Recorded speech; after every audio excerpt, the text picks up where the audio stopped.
Hello students, welcome again. आज का मेरा वीडियो का टॉपिक कॉस्मिड वेक्टर पे है। ठीक है, जैसे कि नाम से पता चल रहा है कॉस्मिड। ठीक, तो cosmid is a hybrid vector. ये एक हाइब्रिड वेक्टर होता है। हाइब्रिड का मीन्स जिसमें हम जो है दो से ज़्यादा दो चीज़ों को मिला करके अगर हम किसी चीज़ को बनाएं तो वो चीज़ आपकी हाइब्रिड कहलाती है। ठीक है, मतलब उसके पास जो है किन्हीं दो चीज़ों के कैरेक्टर होते हैं। तो उसी तरीके से हमने क्या किया, कॉस्मिड में दो तरह के वेक्टर के कैरेक्टर को मिला दिया है। This cosmid vector is the mixing of lambda face and plasmid. ये दो चीज़ों का हाइब्रिड है, एक आपका लैम्डा फेस का और दूसरा प्लाज्मिड का। दोनों का कॉम्बिनेशन, दोनों का हाइब्रिड जो है आपका मिलकर के कॉस्मिड बनाता है।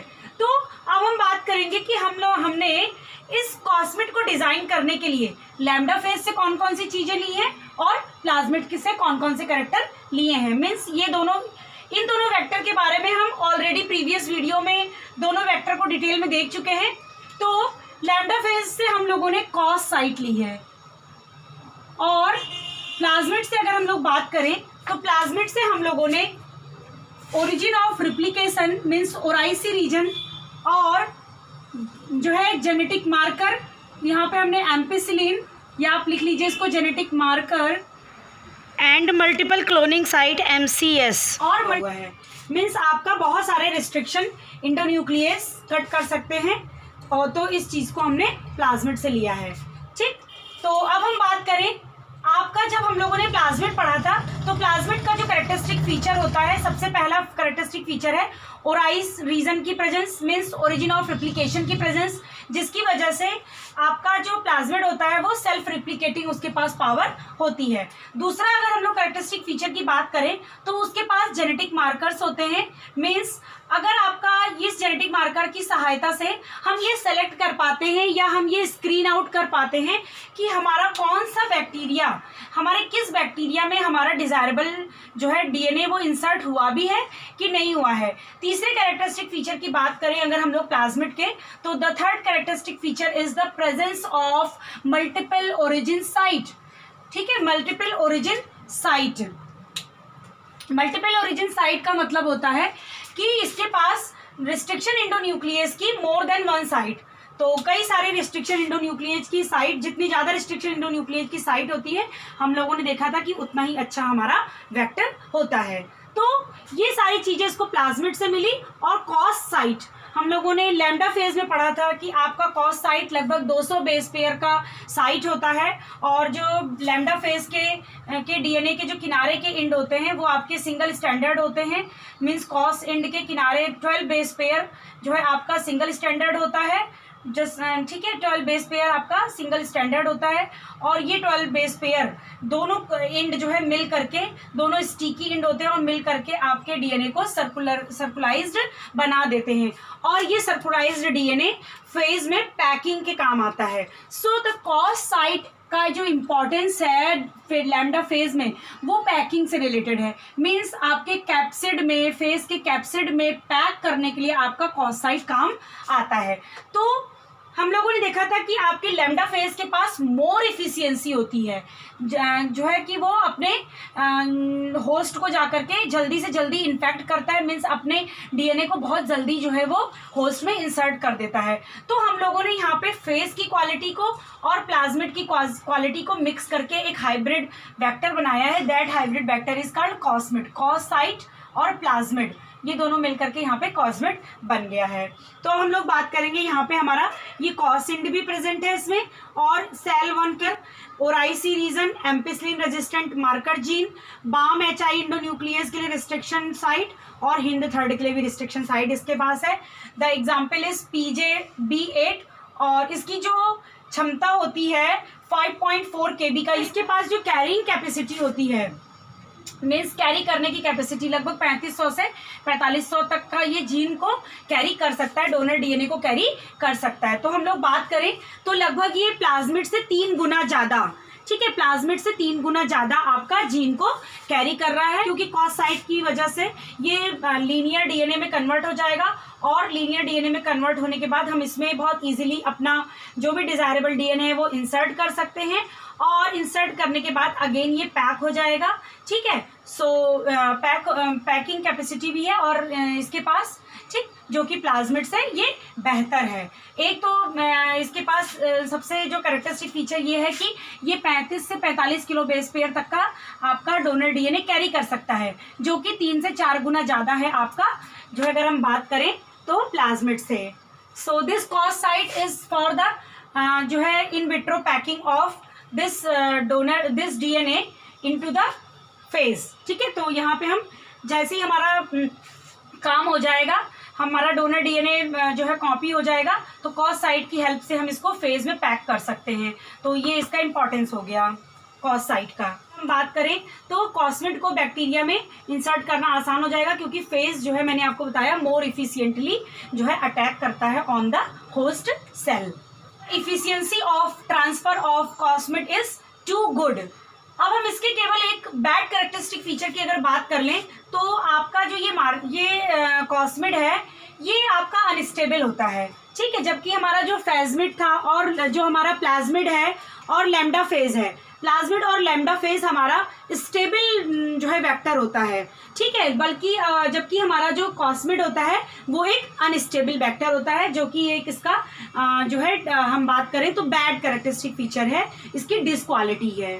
तो आइए नेक्स्ट हम लोग जान लें कि हम कैसे हम कॉस्मिड में अपना डोनर डीएनए इंसर्ट करते हैं। सो आपका कोई टेस्ट ट्यूब है, ठीक है, तो टेस्ट ट्यूब में हम लोगों ने, ये आपकी कोई टेस्ट ट्यूब है, तो टेस्ट ट्यूब में हम लोगों ने बहुत सारे कॉस्मिड जो है वो ले रखे हैं डिज़ाइन, और हमारा जो डोनर डीएनए है उसको हमने लिया हुआ है। हमने डोनर डीएनए को अपने जिस भी जो है एंजाइम से कट कराया, रिस्ट्रिक्शन एंडोन्यूक्लियस से, सेम रिस्ट्रिक्शन एंडोन्यूक्लियस से हम अपने जो है वेक्टर को भी कट करते हैं। तो अगर हम यहाँ पे बात करेंगे, हम सबसे पहले अपने जो है वेक्टर को, इस वेक्टर में जो है फॉरेन डीएनए को इंसर्ट करने के लिए हम इसको 2 तरीके के रेस्ट्रिक्शन एंजाइम से कट करेंगे, बाम H1 और सेल 1 से। बाम H1 से अगर हम इसे कट करेंगे तो आप कट करिए तो आपको सीक्वेंस मिलेगा। ठीक है, यहाँ से हमने ये कट कर दिया इसको, तो हमें सीक्वेंस मिला हिंद, कॉस और आई रीजन। ठीक है, यहीं से आप इधर से बढ़िए, ये हमने यहाँ पे कट लगाया तो हमें मिला हिंद, कॉस और आई, एम्प्लिसिलिन रेजिस्टेंट, देन हमारा बाम। ठीक है, ये हमें बाम H1 यहाँ पे मिल गया। तो ये हमने क्या किया, अपना यहाँ से इसको डीएनए को कट कर लिया, तो ये हमें ओपन लीनियर फॉर्म में ये मिल गया। नेक्स्ट हम बात करें कि सेम वेक्टर को ही हमने सेल 1 से कट किया है, तो अगर हम सेल 1 से कट करेंगे यहाँ पे, तो अब आप यहाँ पे देखिए सेल और आई, ठीक है, सेल और I, ampicillin, then Bam, then Hind, then cos region, और OH रीजन मीन्स आपका ये डीएनए का जो, ठीक है, OH है जो कि आपका बॉन्ड बनाता है। अब हम बात करें, हमने दोनों ही जो लीनियर फॉर्म थे जो दोनों लीनियर फॉर्म थे हमारे, को हमने अगेन बाम HI और इसको भी हमने बाम HI से कट किया। तो जब हम इसको बाम HI से कट करेंगे तो ये इस रीजन में, ठीक है, जो ये OH रीजन था इस रीजन में इसको कट कर देगा और ये OH रीजन जो है वो सेपरेट हो जाएगा नाउ, तो ये इस रीजन में आ जाएगा, लास्ट में ये B। ठीक है, और अगर हम बात करें यहाँ पे, अगर हम बाम से कट करेंगे तो यहाँ पे ये हमें इस तरीके के 2 डीएनए मिल जाएंगे, एक हमारा ये H कॉस, ठीक है, और एक हमारा दूसरा ओराई और एम्पिसिलिन।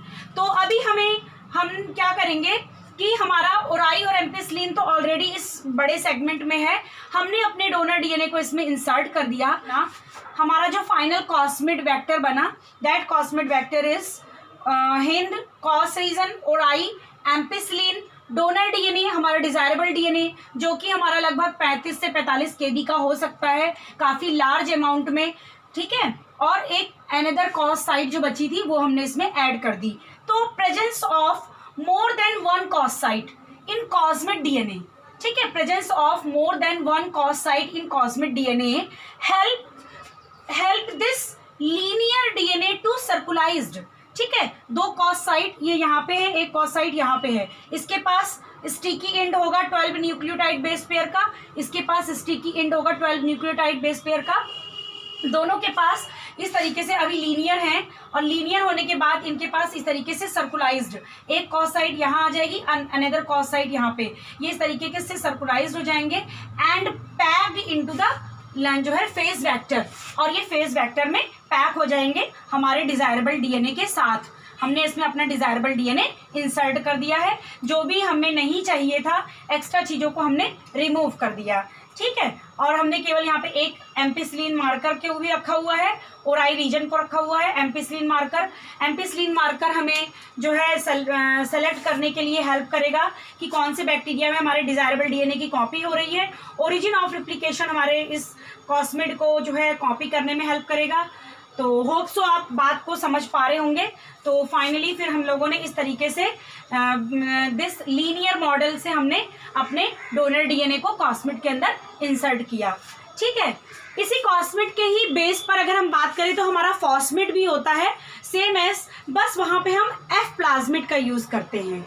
और अगर हम बात करें तो जो हमारा फॉस्मिड होता है वो लो कॉपी इन नंबर होता है, मतलब उसकी जो संख्या होती है वो बहुत ही लो होती है जो है आपके ई कोलाई के अंदर। करें तो लगभग फॉस्फेट 40 किलो बेस पेयर का जो है डीएनए कैरी कर सकता है फॉस्मिड भी।